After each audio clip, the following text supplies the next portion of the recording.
Sports talk conversations with a good laugh mixed in.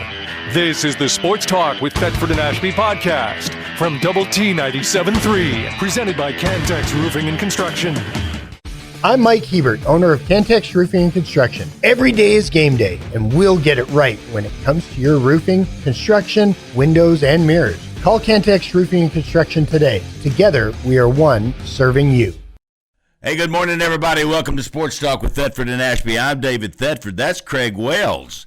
And Gary Ashby is on the Thetford and Ashby cruise in Alaska. You may say, why is David Thetford not on the cruise? And I was supposed to be. And but as things turned out, other things happened. Yep. And I'm here, and Craig Wells is kind enough to join me, and he always does a great job, and it's good to have him here with us today. All right. You think Gary's thinking about us up there? Yeah. What time is it up there right now? I have no idea. I don't either. It's early. It's 7, early, yeah. 6 or something. He's not thinking much right now. Probably. No, he's probably having a great time. I hope he is anyway. We got a Texas Tech Alumni Association contingent up there with him, and that was the reason for the trip, and we were honored to be chosen as host. Second time, and this second time that I hadn't gone. So they're just going to be the Ashby deal from now on. They're just going to leave me out. But, it just didn't work out for me. And it was good that I didn't go. We decided pretty early because we just had concerns about my mom and everything, and she ended up passing away on July 2nd, and we had the services and all those kinds of things. We have Emily. Emily, are you there? Good morning. Good morning to you. How are you? You got an MC banquet or something this morning, right? There's so when the All-Star Game is in town, the hosting city or organization does all kinds of different things, community initiatives within baseball in connection with the Rangers. And so I am headed to the Boys and Girls Club of Fort Worth this morning to MC an event where Kane Brown will be, we'll be opening some sort of like recording studio type thing at the Boys and Girls Club on the north side here in Fort Worth. Well, good for you. This is Emily Jones. Of course, she's a sports broadcaster and television anchor and a Plainview Bulldog and a Texas Tech Red Raider, 1998. Was that it? The year you graduated? That was. And she is, of course, she comes out of. I know it's been a minute. You ought to be me and Craig Wells. Yeah. Sitting. Gary's out of town today. He's on the Thetford and Ashby cruise in Alaska, which I'm not on.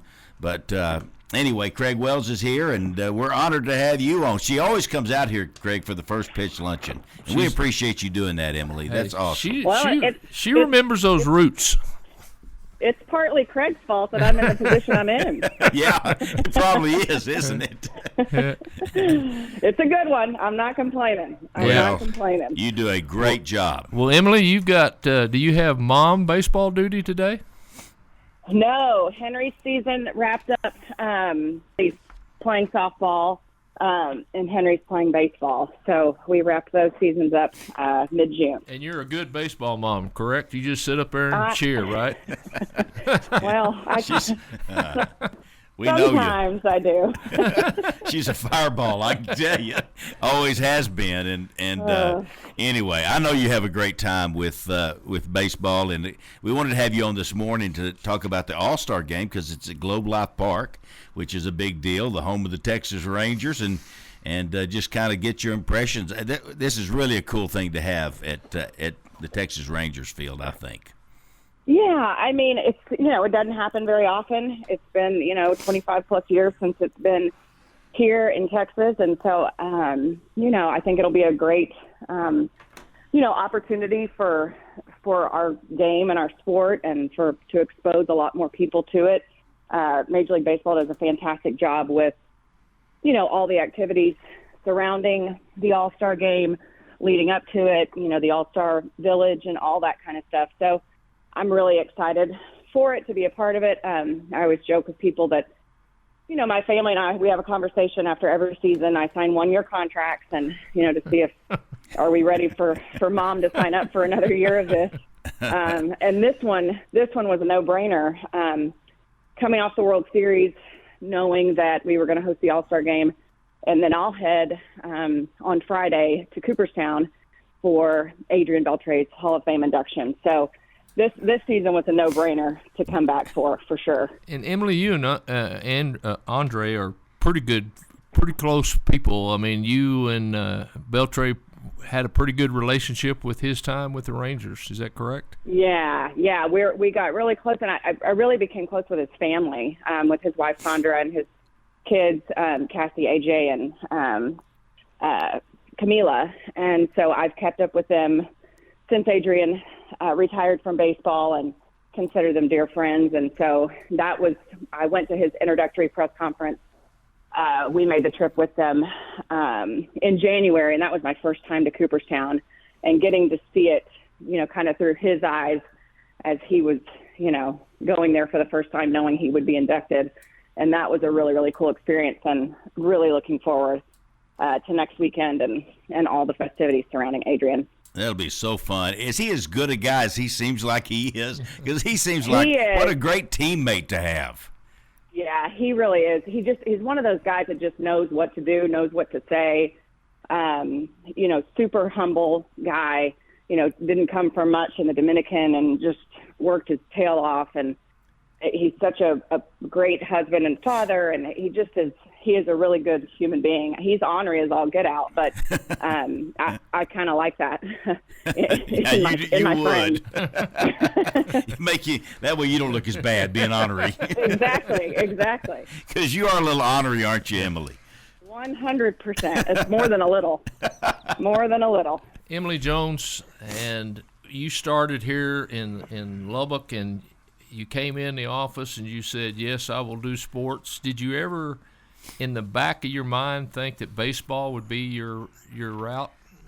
No, I did not. I mean, and I think, Craig, you may remember, college football was my holy grail. Yes. That's what I wanted to do. And I got the opportunity to do that, to do Big 12 sidelines for a number of seasons for Fox Sports Southwest.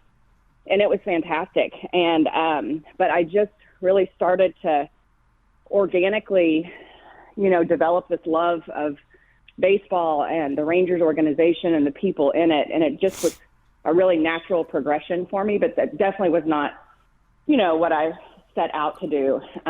But after I had my second child, after I had Hattie, being gone every weekend and kind of reading the writing on the wall by the games that I was doing, I would look up on a, November Saturday, and I'm in, Lawrence, Kansas, covering Iowa State and Kansas, and I'm like, I don't think they have big plans for me since I'm on the pretty much the worst game of the weekend, and just kind of felt like it wasn't worth it to be gone that much with two young kids, and made that decision to leave the network and go work full-time for the Rangers, and it's been the best, 11 years of my career for sure. Well, Emily, I want you to rehash a story for everybody, and that is how you bird dog Coach Knight when he first got here. Of all the things that you did, I'm telling you, there were a lot of people that wanted to be the first. Yeah. And Emily can claim she was the first. She was the first. Yeah. So I found out that Coach Knight was flying in on a friend of mine's plane. I think sure I can say it now. Lee Lewis was flying him in, so I was able to get the tail number on Lee's plane, and so I went out to the airport at that little private Lubbock Aero or whatever where he was going to fly into, and I think Julio was with me. Yeah. There may have to have been a couple guys take different shifts because we were there for so long. We got there like at 11 in the morning. I kept calling I got some air traffic control number to get updates on the flight status from the tail number. And then finally, it was late, midnight or something, we found out he was approaching. About that time, Gerald Myers drives up, and he's like, Emily, what do you think you're doing out here? And I said, well, I'm out here to see if Coach Knight's flying in town. Well, we can't talk about this. We had to post that job, and it's got to be posted for so long, and you can't beat, and all this stuff. And I was like, okay, Gerald, well, if he wants to talk to me, he can talk to me. So I had duct taped a microphone. I don't even know why I did this, but I duct taped a microphone under my shirt to my skin, and so I had this microphone duct taped to me, And I had made friends with all the guys that were, that unload the bags and stuff at the airport. And so they asked me to stay inside, and I said, I will, of course. And so one of the luggage guys that was handling the bags told Coach Knight, like, dude, this girl's been here for like 11 hours. So, can you talk to her? She's a reporter, blah, whatever. Yeah. So he motions me out. Coach Knight does. So I go and, I knew we couldn't talk specifically about the job because it was, I didn't want to make Gerald mad. And so that's when he had just done those Minute Maid commercials. Remember when Coach Knight did those Minute Maid commercials where he made fun of himself? So we ended up talking about orange juice and did an interview. I'm like sticking my chest out so the microphone will pick it up. And anyway, after it was done, I gave him a big old hug and considered myself lucky to have been the first one. And I don't even know that I got any scoop. It's just the fact that I got him talking about orange juice in Lubbock. So that's kind of where it all started. I'm telling you, it was so neat being on her team and looking at a video of her standing behind a chain link fence just waiting. Looking for Coach and I mean, she was going to get it. I'm telling you, she was going to get the story. It wasn't any doubt in anybody's mind that she was going to get it. That was a great story. I didn't know that story. Yeah. I'd like to see the video. I'd like to see the video of that. It's a great that's why we hired her. I mean, that's who she is, and that's why she's where she is today and has done such a great job wherever she's been. You really have. Well, the total lack of shame really pays off later on in life. You don't care what anybody thinks. Complete disregard. Yeah. I get in trouble if I didn't ask you about Josh Young, because everybody wants to. We talk about it all. How's Josh Young doing? I know. He's okay. He's just frustrated. Yeah. Understandably so. And, Josh has become like, a little bit like my child. It's so funny. I joke that like he was born the year I graduated from Tech. I'm definitely old enough to be his mom. But yeah, we've gotten, I just love him. I love the player that he is. I love the person that he is. I've loved watching him kind of grow up and learn how to navigate life in Major League Baseball. And I just feel so bad for him because, that first injury he had when he was in the minors, I remember talking to him and, he's like, dude, I've never had anything other than my wisdom teeth taken out. Like that's the extent of my surgeries. And then now he's, dealing with stuff left and right. So he can't seem to catch much of a break, but he's such a huge part of our offense and our team. And you saw that last year in the World Series. Oh, yeah. So my heart just breaks for him because I know he's frustrated and, he just wants to be out there. He wants to be playing. He wants to be helping his team. So it stinks for him, but I think he'll come back, stronger than ever. Is there a kind of a time? We thought he would be back by now, but he's not. So do they know? They're shooting for after the All-Star break. They just want to make sure that they don't do any further damage than what's been done and want to make sure they take it slow. And, and I appreciate that. He understands that. You don't want to do long-term damage, that's going to make things worse than they already are. So that's kind of where we're at right now, shooting for after the All-Star break. But, I don't know at what point, after the All-Star break that's going to happen, hopefully sooner rather than later. He needs to go up to bat with every piece of armor that he can put on his body. It's dangerous. Know. It is dangerous. Well, let me ask you about this, too, because I don't know whether you know it, but out here in Lubbock, we get Texas Rangers baseball on Bally Sports, and we don't have Bally Sports on Optimum anymore. And there's frustrated – you'd be amazed how many Lubbock people follow the Texas Rangers, and that's been a little frustrating. Can you talk about it's frustrating. Yeah, it's frustrating for everyone. And it's, this has been going on for a number of years now. And it's hard for our fans. It's hard, especially in a season like last year when we, totally kind of came out of nowhere and won a World Series. I mean, it's the worst timing for us as far as a franchise is concerned. And so I know they're working on things. I know they were in a bit of a holding pattern, but still working on things, behind the scenes. And a lot of people point to the deal that the Stars just did, where they're kind of doing their own streaming service on an app and all that kind of stuff, which sounds great in theory, but they have way less money to make up as far as what they were receiving from that TV contract. So I think the Stars are about $25 million or $20 million, and the Rangers is significantly higher than that. So trying to find a way to make up that revenue is a challenge, for all the teams that are in the situation that the Rangers are in. But I know that our ownership is committed to making it easier for our fans to watch our product. And so I'm curious to see what that's going to look like. Emily, Me too. You've been around the Rangers for a long time. Did the front office, Chris Young and those people, did they make a difference in the Rangers going to the World Series and winning the World Series? I mean, were they that instrumental in that happening? I think that all parties, everybody who had a hand in that, had a place. And I don't want to take anything away from the front office by any stretch of the imagination. Yeah, that's the one thing that really changed a lot was that front office. Well, Bruce Bochy changed a lot. Yeah. You got that right. That is so right. You're talking about the absolute perfect man for that team, that job, that time. I mean, the man is a legend, obviously. The command that he has in a room, the respect that he has. I mean, it's just, you can't measure that stuff. So Bruce Bochy is, hero status in my opinion. Well, Emily, we're down to about a minute left. Will we see you on TV at the All-Star game? Are you going to be doing anything, or are they bring in a different crew or something? No, Major League Baseball handles that, and I think the game's on Fox maybe, but I'm doing red carpet for the people who are at the ballpark. So I'll be talking to the guys as they come in, ask them who they're wearing and all that fun stuff for the people that are in attendance. That'll be great. Thank you for taking the time to do this. I know you got places to be, and we appreciate you doing this. Thank you, Emily. No problem, y'all. Thank you, okay, Emily. Y'all take care. Talk to you later. Emily Jones, bye-bye. everybody. She is with the Rangers broadcast team and does a fantastic job. What's the commercial say? She's one of us. She's one of us. She is. And we didn't talk to her about when she got Gatorade when Josh Hamilton. We'll be back with more Sports Talk. Sports Talk conversations with a good laugh mixed in. This is the Sports Talk with Thetford and Ashby podcast from Double T 97.3, presented by Cantex Roofing and Construction.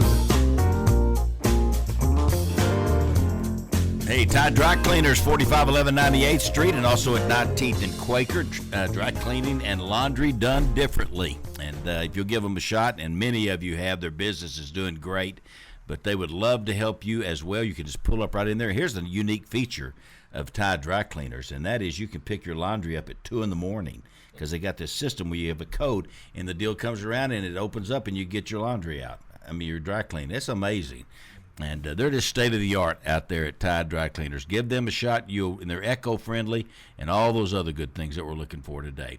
Also, Lubbock Sports Medicine, team of doctors that takes care of Texas Tech. Bradley, were you ever hurt and had to have them take care of you? No, I never was. I stayed injury-free my career. That's great. My wife, on the other hand, had 3 knee surgeries playing volleyball, so they took care of her. Thank goodness you didn't. Yeah, well, they're the best, I'm telling you. They really are. People from all over this part of the country come here to Lubbock Sports Medicine to see these doctors and get their care. And you can go to LubbockSportsMed.com and check it out. All the doctors are listed there and their bios, and you'll be impressed with what you see at Lubbock Sports Medicine. Bradley Atkins is here, and you may say, why is here, we got to turn this around. See that little dot right there? All right. This little silver dot. There you go. There we go. You may say, why is Bradley Atkins here? He's from Idalou. Is that right? Yeah. That's right. I know you're from Idalou. Yeah. But he was a world-class high jumper. If you ever think when you were a little kid that one day that some people would say, he's world-class? People would joke all the time, hey, when you make the Olympics, we're going to come see you. And specifically just kind of the timeline of my age, it was, hey, when you make the 2016 Olympics, we're going to come see you. But from that kind of dream and idea to it actually becoming a reality, no, it happened. You really don't. Now, and honestly, the longer time goes by and the more of these Olympic trials that I see, I think I realize the more special it is. I mean, it takes a lot of luck, a lot of timing, and yeah. A lot of the right a lot of skill. A little bit of that. You were blessed. Very. You were very blessed. I don't know. You had to be a pretty good athlete, so track wasn't, and high jumping wasn't just your main focus all the time. Yeah, so football, basketball, and track. And Other than that, he won state. I know it. In both. Yeah. So yeah, Who's done that? We were the 5th team in the state of Texas to do it. There used to be a big billboard up there with the team on the side of it. Yeah. I think they finally changed it, updated. Yeah. We had a great group, great coaches, great team, and just kind of success breeds success. And yeah, it was a great run at Idalou. It was. still is. Idalou's got tremendous athletic department. Yeah, they've done a good job, and it's in a good spot right now. And I think you're getting kind of, for whatever reason too, the town, like the houses are going crazy. It's hard to find one, and they're crazy expensive. So when did you know? When did you know? Hey, I might be able to do something pretty special in this high jump. When was that moment? Yeah, so, like I said, in high school, you kind of joke, hey, Rio Olympics. But at that point, at junior year, jump 7 foot. Well, you're still at least 6 inches away from even having a chance. And then you come in freshman year at Texas Tech. Your junior year, like in high school? In high school, yeah. 7 foot. So okay, I just wanted to make sure. No, you didn't win state. I want people to make sure that they heard that correctly. Yeah, 7 foot, junior year in high school. So on that, I jumped 7 foot at the state track meet and got second in a 2A track meet. Yeah. What won it? 7 foot. We both jumped 7 foot. But he had fewer misses. And then he had just cleared. I actually had way fewer misses on the competition. I was clean all the way up until 7 foot, and then I second attempted 7 foot. He first attempted, so he got the edge on me. And then my senior year, jumped 6'9", and then at 6'10", I pulled it off with I was gapped it, pulled it off with my heels 3 times, and I guess choked. I don't know, lost it. But I won a state championship in the hurdles, but not high jump. So. Fun fact, but well, at least you had that going for you. Yeah, we had to. We had to have something. I'm going to tell you how old I am. Yeah, I saw the first guy to ever clear 7 foot jump in the West Texas Relays in Odessa. A guy by the name of Charlie Dumas out of USC. He was the first one to clear. And you did it as a junior in high school. Yeah. This had never been done. That was in like they 66, were probably 66 or barrel 60. rolling in that. Yeah, day. it's exactly right. They were barrel rolling. rolling. Yeah. Exactly were. So it was a little different. Exactly were. You're exactly they did right. barrel roll. So what did you max out at? Yeah, so I had 7 feet 6 inches. So about 6 inches above your typical door frame. Yeah. That's crazy. But you asked, when did it become kind of tangible? So it's my junior year at Texas Tech, so college now. And that season I'd go on. I jumped 7 feet 6 inches at the indoor national championship. So jumped 7 feet 6 inches and actually lost again. So I got second place to the same guy in state. So we were teammates at Texas Tech. Who? Jacorian Duffield. Oh yeah. You had 2 or 3 teammates that Trey were was really there. good. Culver. Yeah, so our run was phenomenal. Jacorian Duffield, 1 year older than me, 2-time national champion. Trey Culver, 2 years younger than me, 2-time national champion. I was the 2-time NCAA runner-up, so first place loser both times. And then, I made the Olympic team. Yep. And so. And Trey didn't.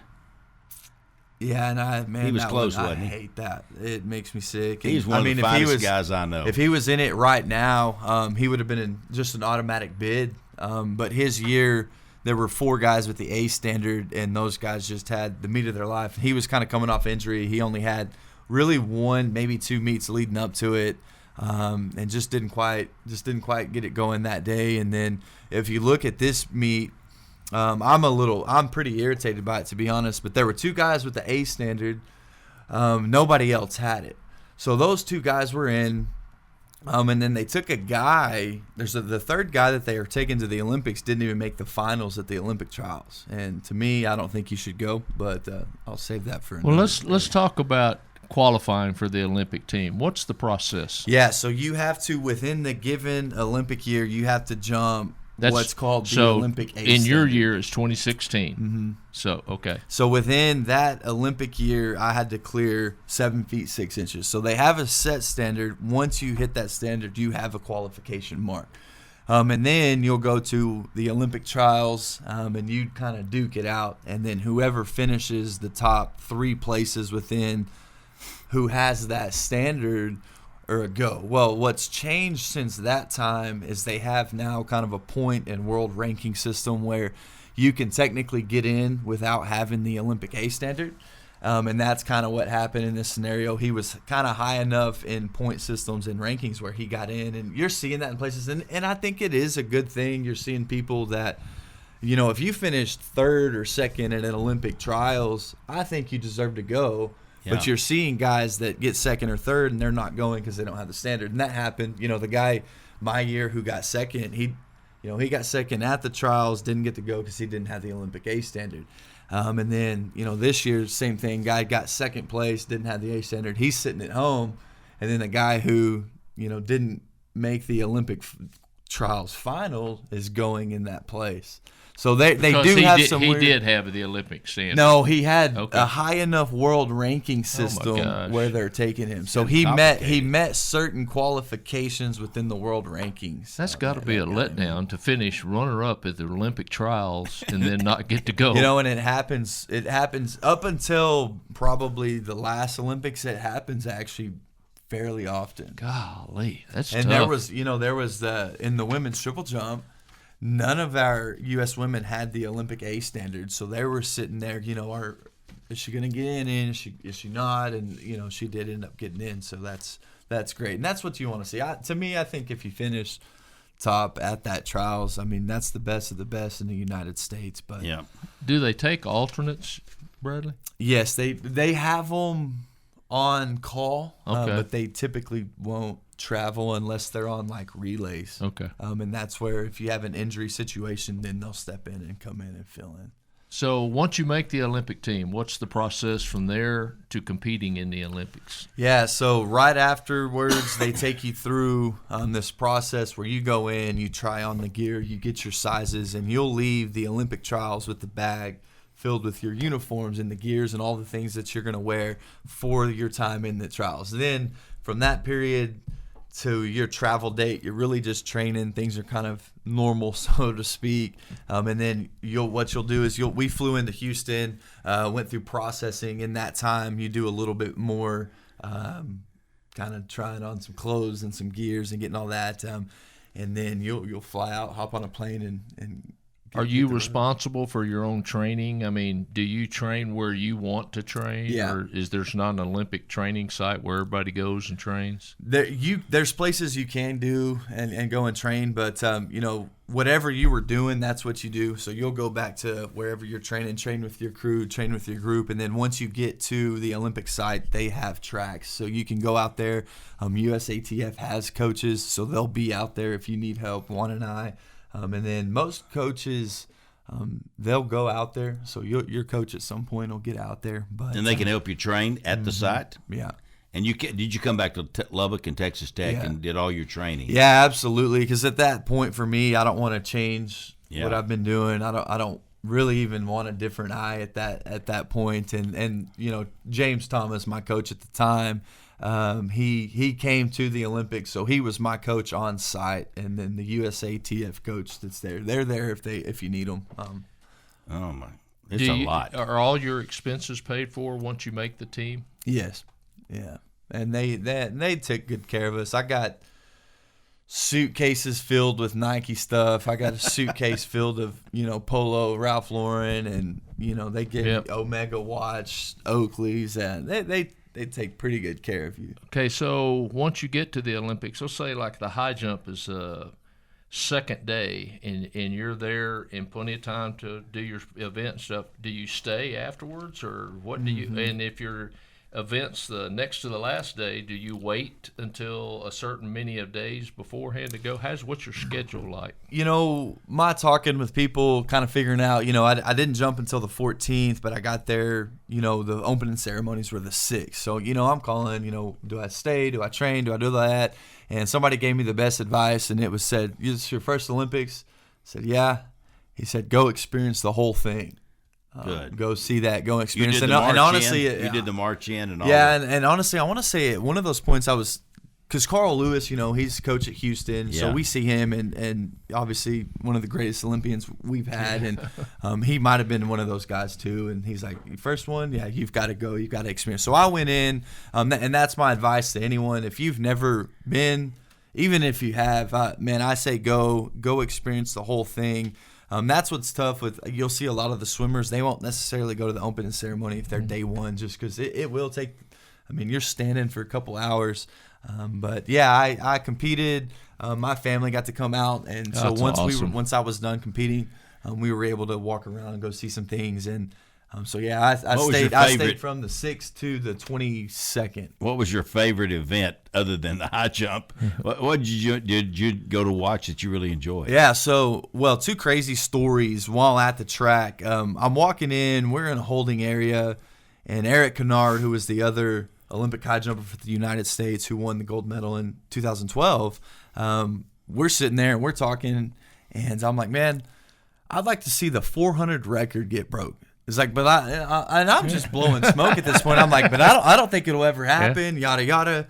Sure enough, that night that we're competing, the dude breaks the 400-meter world record right in front of us. I'm on the track. The dude's doing his victory lap. Like, I can touch him. Like, he's right there in front of me. And really cool story. I get called. My name's called. I'm stepping up to go jump. Well, they hold me. And we're going to wait until after this race. Well, the race that was about to go on was the 100-meter dash. Oh. So they're announcing it. They get lane 4 Usain Bolt. That place, that stadium just completely erupts, goes crazy.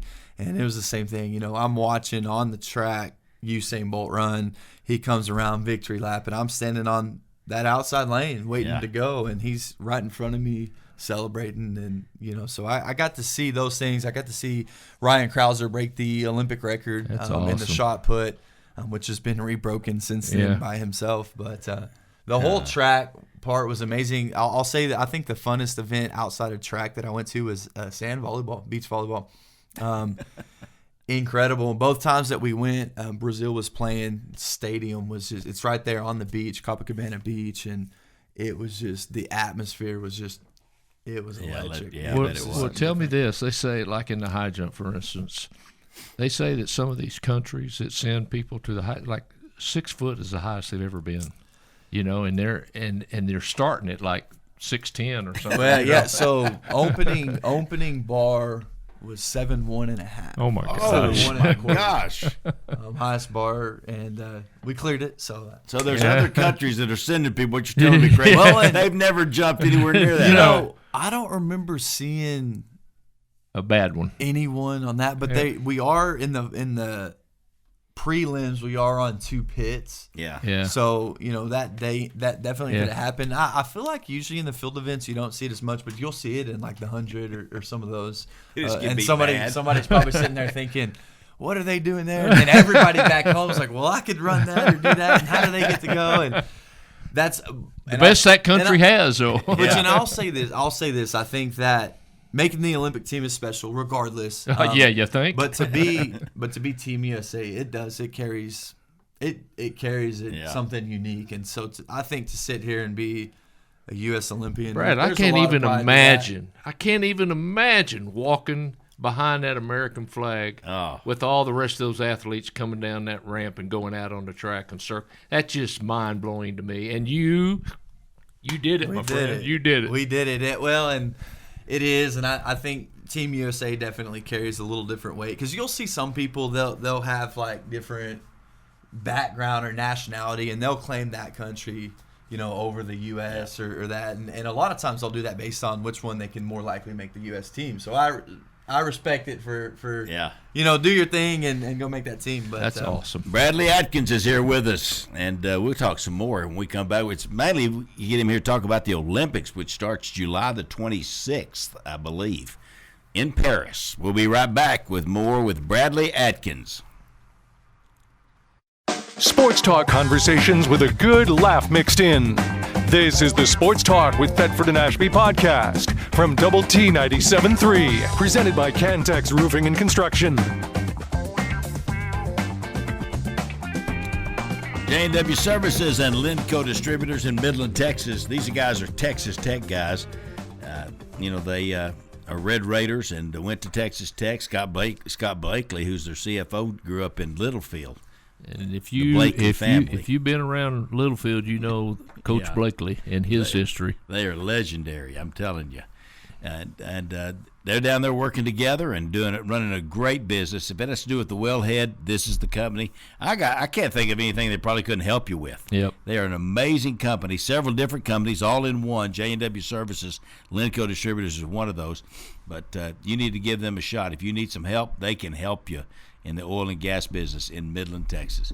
And don't forget about all the car washes down there. And this Texas Tech supporter and coaches, and this is where Coach Kitley showed me his card. The coaches have a special card they got from Mighty Wash, and that's where they go to get their car washed. All righty. I was going to read you something here, Craig. Sometimes we just like to give information that's good to know, and of course my phone went off, so I lost where it was. And I shouldn't have let that happen because I got a lot of pictures to look through to get back to it. But well, let me read you something while you're looking on the chat line. Good. On the Yates Flooring Center chat line. Joey reminds me of Jim Wacker, former TCU head coach. Total positivity. I know it. Yep. Yeah, Wacker was a good one. Yeah, he was. Yep. I think Joey's better than him. Yep. That's saying because Wacker was a really good coach. Yep. Yeah, he sure was. Well, it's we just have had a lot of pictures here lately because of what we've been doing, and as a family. The last time that Houston had a hurricane, the Astros won the World Series. You heard that right here on the chat line. Is that how it works? That's how it works. I would imagine, I'm just guessing, the people of Houston would probably give up a World Series for not having a hurricane. Yeah. It's been tough. Yep. It really has been. And your power's off. Here it is. And you'll need to know this. And I wish I'd gotten this when we had Bradley Atkins on the show because he's telling us about his dog. He says, and see if you don't think this is true, living with a dog is 90% following each other around, watching each other go potty, and wondering what the other has in their mouth. Isn't that true? Yeah, it is so true. That's our dog, that's for sure. I'm telling you. Okay, here's another question on the hotline. Will the Mass Rider run this year on the field? Many old-timers, that's you and I, David, told me that the horse used to run up the south end zone where the double T is. That's where we sat. It did. Yep, it did. It just ran right there on the edge. Made the turn. Yeah, and ran on the other side too. Ran full speed. Yeah. With the reins in their mouth and the double and the two guns up. It was the most phenomenal thing. Now we just prance around all over. I don't know what we're doing. And one, was it last year, year before last, we had slow motion. I mean, he just kind of barely going. You know, I can't remember if it was SMU. Did you and Coach Myers make that happen? No. Y'all didn't? We blame y'all. You remember when, I guess, the horse hit an SMU, I think it was SMU, cheerleader or something. Didn't hurt them or anything, but they shut it down after that. And I guess we don't do that anymore. Well, I get maybe, I don't know. It seems like there's more people on the sideline. Oh, yeah, there is. And believe it or not, David, the Big 12 has rules and regulations of how many you can have on the sideline. You have to have a credential, a pass, and they only hand out so many. I mean, the football team gets so many and so many, but this is how it works, okay? Texas Tech has their limit, but then you go to Oklahoma and Oklahoma State, and, of course, their sidelines are so close to the stand. There's people everywhere. Can't even move. Everywhere. I mean, Oklahoma has a dignitary section or something. I don't know. All the celebs are down there on the What do you side. mean? Well, you're saying Texas Tech enforces the rules and Oklahoma doesn't? I'm not saying that, but yes. Well, That's why Oklahoma went to the SEC. They don't have any rules. I think Texas Tech has fallen guilty of that. We're really rule followers. We really are. Yeah. And not everybody does that. Yep. You're right. You're right. So a lot of teams or a lot of schools push that envelope about as far as they can, and sometimes they push it too far. And that. But you're right. Tech has always. Coach Myers was diligent. He wanted to be a great partner with the Big 12, and he did.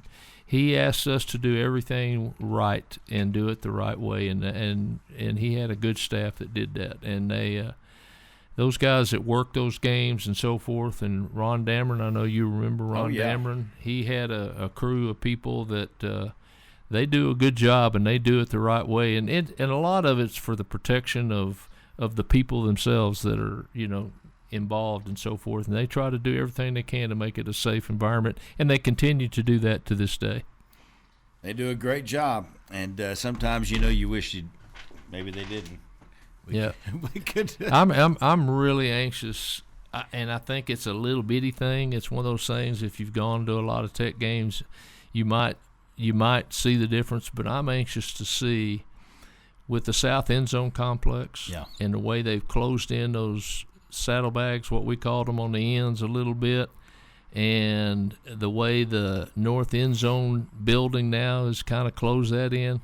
That sound, when it gets loud in there, it's going to stay in there, and it could be a tremendous home field advantage, because I think it's just going to be louder than you've ever seen or heard before. I think I would be surprised if it's not. Yep, I bet you're right.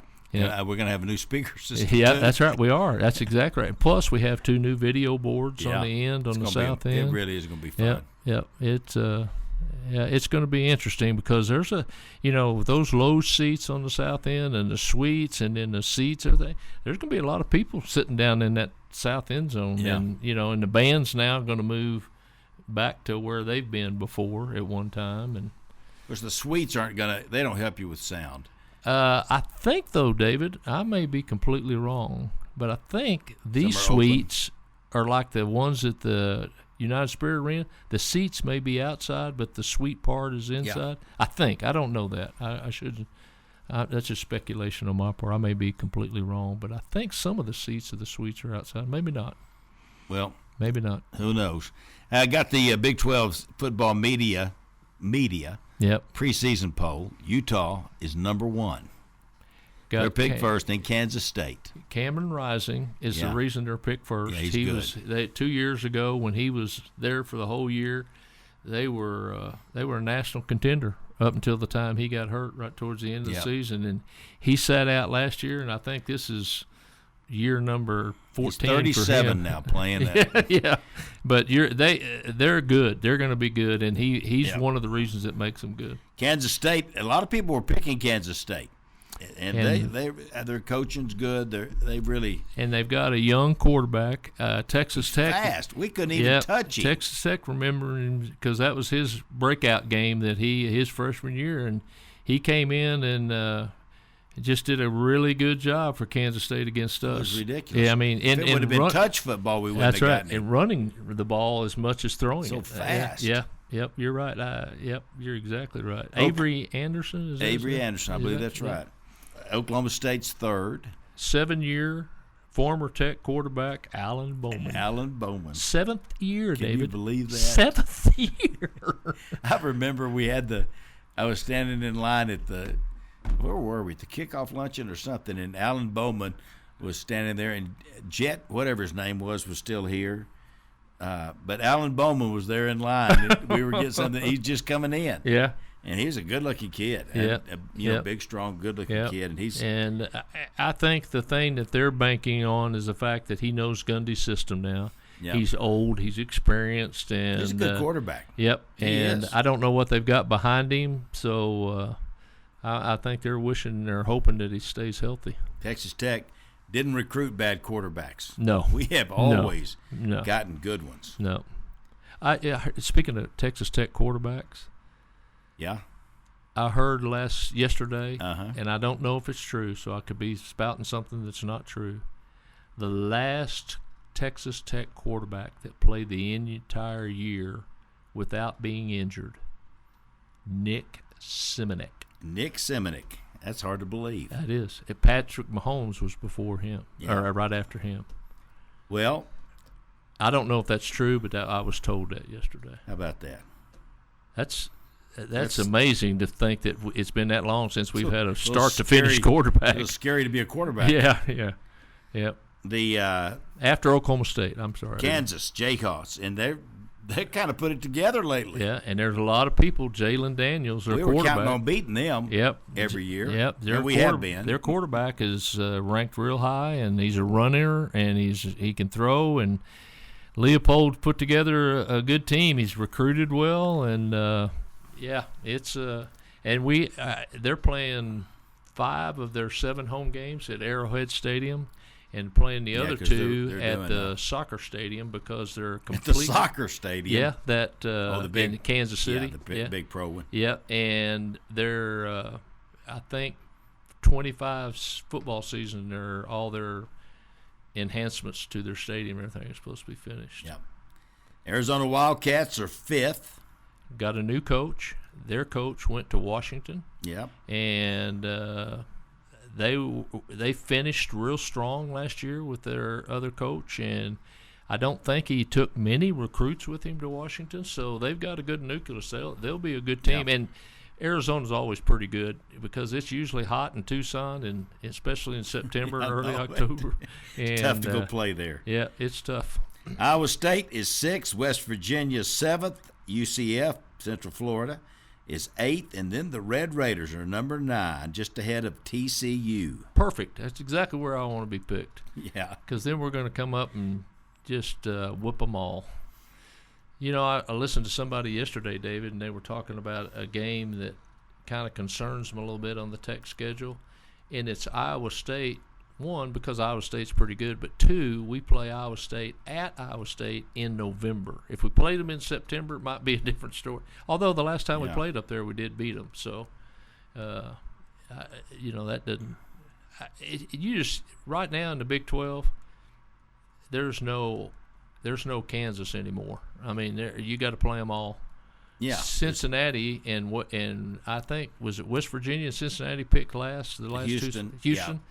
You know, and go play Houston and Houston. Tell me if you're not ready, you're going to come home with an L. Yeah, I mean, it's just you got to be ready. I mean, it's a tough conference. Yeah, and we lost Texas and Oklahoma, yeah. and they're great teams. They're great programs. Yeah, but this is top to bottom, Craig. This may be as even and as good as it's ever been. No doubt. And I'll put our conference top to bottom against anybody's. You know, you take Mississippi State, Vanderbilt.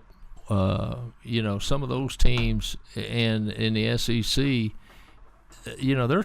their bottom 3 or 4. I realize their top 5 or 6 are awesome. They are, but their bottom 3 or 4 are not.